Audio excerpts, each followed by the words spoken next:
Hello friends, welcome back to a new video. So today I bring you a video about, as you can already tell from the title, about how to write a book. So from a distance, it seems like a mammoth task to write a book, and self-doubt often plagues us when it comes to actually writing a book. But I want to tell you that from my personal experience, it's not as hard as it seems. And through this video, I want to give you a gist of what all goes into writing a book. So here are my 5 steps on how to write a book. Number 1, idea. So of course, in order to write a book, the first thing you need is an idea. And you can find inspiration all around you, right? As a creative person, I can tell you that inspiration comes from anywhere, from books you read, from movies, from your personal experiences in life, from someone you know that who has been through something, so just everything around you inspires you to develop an idea for a creative piece, and in this case for a book, right? So just that one thing you need to keep in mind is that the idea has to be substantial enough for you to be able to write more than 50,000 words about, right? Because often it can happen that you have an idea, you write like 10 pages and you're like, I'm already done.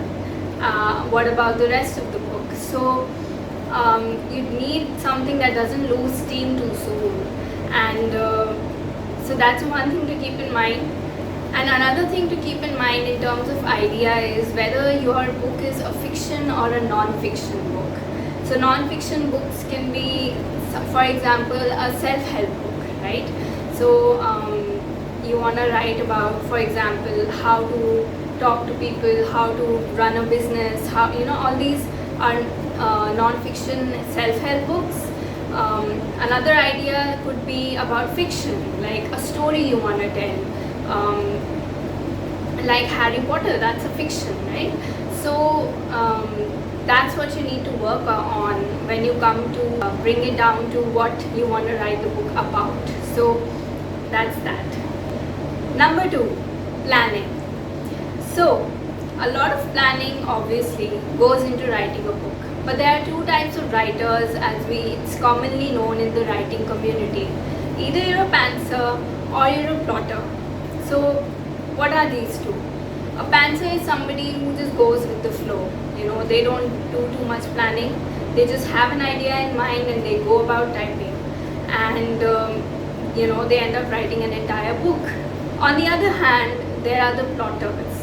Plotters are people who go into every detail about what they want to write. So the story, the characters, everything. For instance, you need to think about what your Act 1, Act 2, Act 3 will be, what your character profiles will be. So everything is in detail, and then you get to writing, and it's an outline of what your book will be about, and you refer to that outline all throughout the process of writing a book. So I must tell you that I started out as a pantser. My first book that I wrote, I didn't do much planning. Actually, I didn't do any planning. I just went on writing because honestly, I had this idea in my mind since high school or even earlier, but I never actually got to writing the book. So when I did get to writing the book, I already had the idea of what all I want to write and what all I want to say through my book. So it just came to me, I just typed and voila, it's done. But by the 3rd book that I'm writing right now, I have become a bit of a plotter as well, because I did write an entire outline and character profiles and everything, all that jazz I did. And then I realized that even though I have an outline, and I think this happens to everyone, this is natural, as I write the story, I change my outline, and I still go with the flow. That sometimes I want to write differently from what I had planned. So maybe that's a little bit of pantser in me still alive. So I'm a bit in between the two. So in terms of planning a book, this is what all goes into it. And so basically in planning, you just need to have a story, you need to know what your characters are, you need to know what the conflict that they are going to face is going to be and how they're going to go about it. That's what a gist of a story or an outline is. Number 3, you need a lot of patience and perseverance. And I'm talking from experience. Let me share with you that my first book that I've written, Voyage of a Spirit Friend, it took me 6 years to write the book and get it published. So the whole thing took 6 years. So I started writing in 2014 and I finished the whole process this year, which is 2020 January. You need a lot of patience because this is not something you can do overnight. You cannot write a book in 24 hours. Never say never. Maybe someone out there can, but I'm just saying in general, I don't think you can, and I can't, that's for sure. So it's not something you can do overnight. Yes, you can write a book in a month. If every day you sit down and write like 1,000 words, 2,000 words, you'll have your novel ready by the end of a month. But not overnight. Even that requires a lot of patience and perseverance. You have to persevere because sometimes you'll face issues like writer's block, or you'll realize that there are plot holes in my story. What do I do about them? And you have to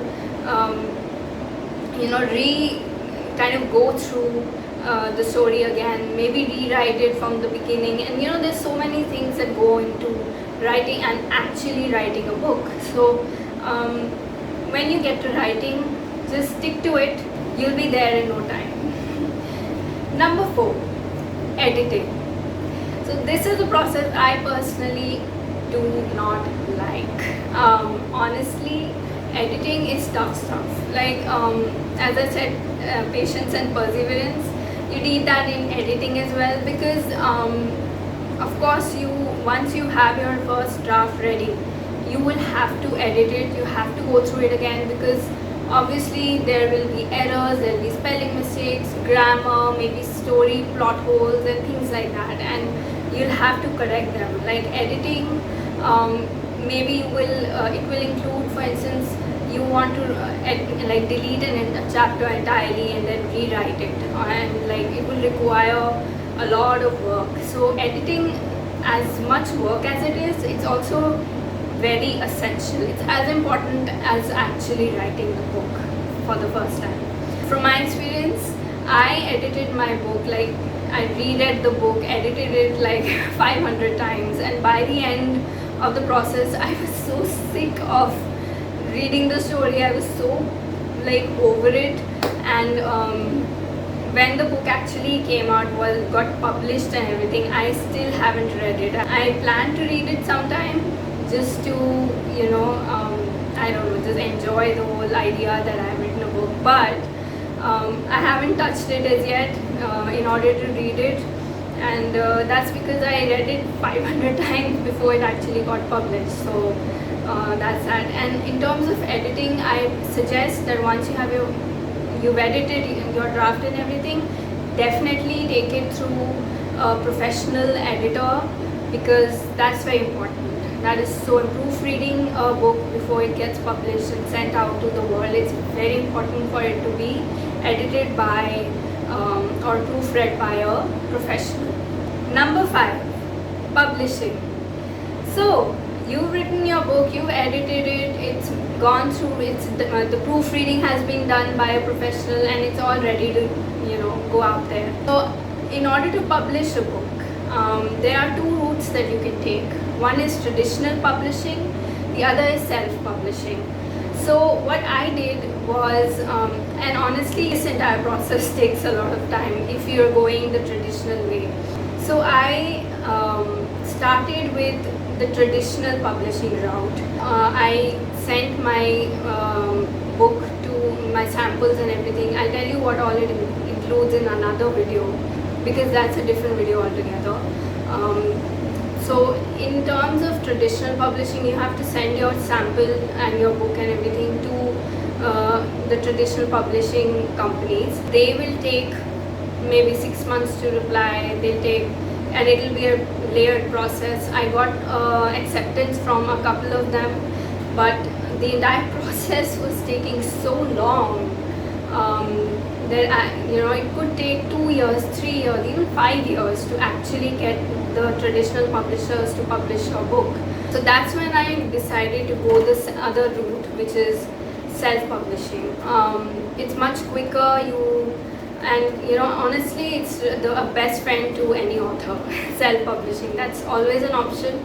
And honestly, from what I've heard, is that in traditional publishing, you may not have as much of creative freedom, because they will dictate on what the story will be, what they want. They might want to change something in there and everything. So there's little creative freedom, and that's what I've heard. I cannot say that that's exactly how it is, because I don't have any personal experience with traditional publishing. And in terms of self-publishing, I've experienced that there's utter complete freedom, creative freedom, because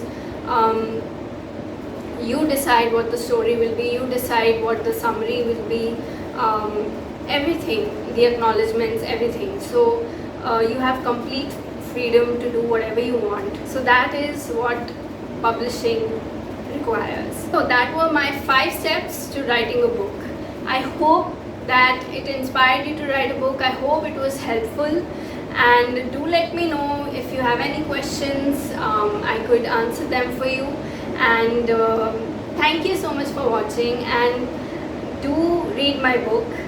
It's called Voice of a Spirit Friend, and it's available on Flipkart and Amazon in India, and it's available on Google Play all over the world. So please do read my book, and thank you for watching. See you next time.